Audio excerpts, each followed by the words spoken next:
Bom, pessoal, depois de mais um dia não, 2 dias, né, Rafael? Quantos dias nós ficamos lá, Rafael? 2 dias, né? Olha, molecada tudo dormindo. Chegamos agora de mais um, né? Na verdade, estamos chegando de mais esse passeio, não é, Rafael? Foi gostoso o passeio? O que você achou? Foi bom lá? Foi? Ah, então tá bom. Vamos ver aqui o que o Gu tá fazendo. O que está fazendo, Gu? Dormindo, Gu. Olha o Gu, ó. Olha o Gu, veio dormindo. Tá bom, né, Gu? Tava bom lá, Gu? Sim. Hã? Do que você brincou lá? De bola. Do que? De bola. Então tá bom. Cadê o papai e a mamãe agora?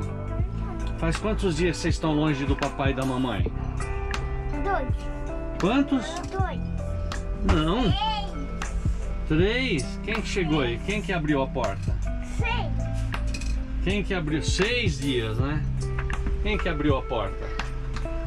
Acabou o nosso passeio, estamos chegando em casa. Olha lá, mamãe.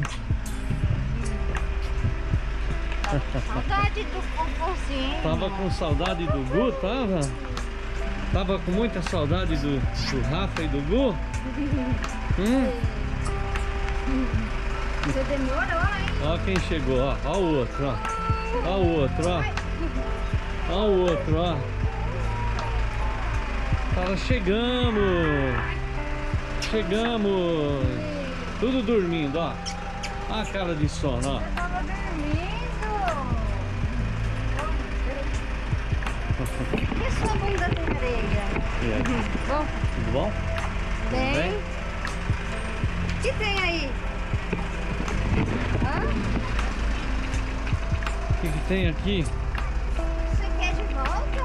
Vai deixar aqui ou vai deixar lá no vovô? Eu acho que lá vocês andam mais, né? Eu acho que lá brinca mais, hein? Deixa a bicicleta. Qual que nós vamos deixar?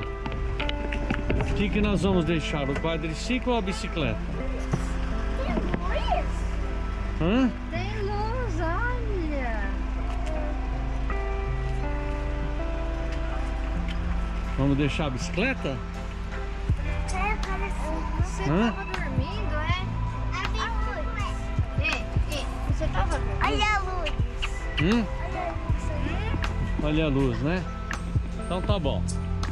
Vamos descer a bicicleta que tá ali então. Tá bom? Cadê o papai? Tá lá com o tio Júnior.